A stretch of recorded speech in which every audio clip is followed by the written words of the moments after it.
In every democratic country that use political democracy when selecting their leader, the peoples play a major role when selecting their leader for a brighter future.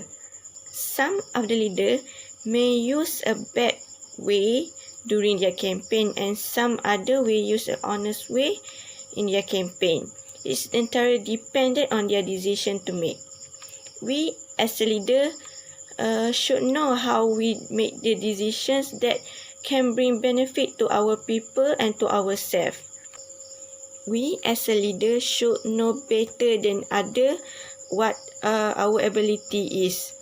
So, we as a leader also will be facing many obstacles and challenge when we doing our campaigns. We might be facing an opponents that use underhanded method or dirty method to compete.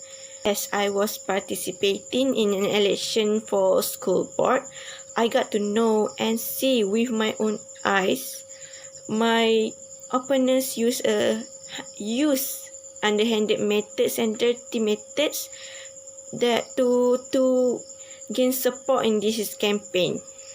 He sometimes twisted the fact about school tax and also sometimes he will leading and supporting the racism against African Americans in our school.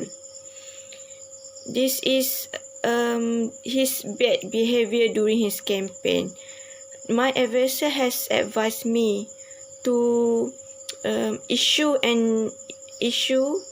this problem during the campaign speeches, but I decided to not do it. I decided do not highlight his shady methods when in public speech because I want to fight with him with fair and square. I do not wish to win the elections by taking advantage of my own opponents. If I use his weakness to gain support from people, it makes me no different from him. Because for me, this method is very underhanded.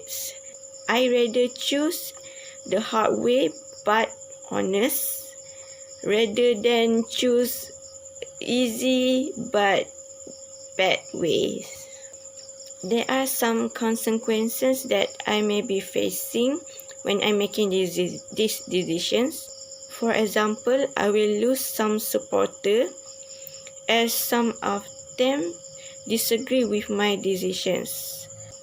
Besides that, my chance in winning the election also will be reduced.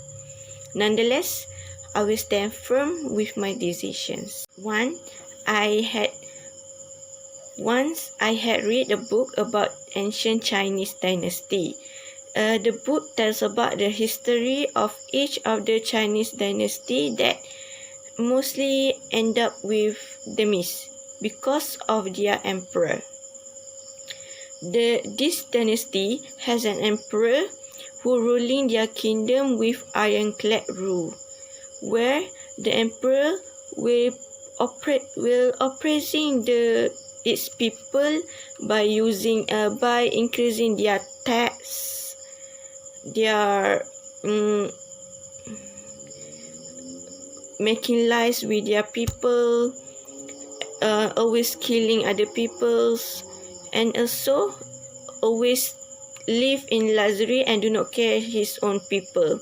So at the end of this dynasty, usually the king will be beheaded by his own people. These people will lead a rebellion in their kingdom because they do not satisfied with their leader. For example, Zhou, Qin, Han, Jing, Tang, Qing, and Ming dynasty. Well, the more popular one must be the Qing dynasty.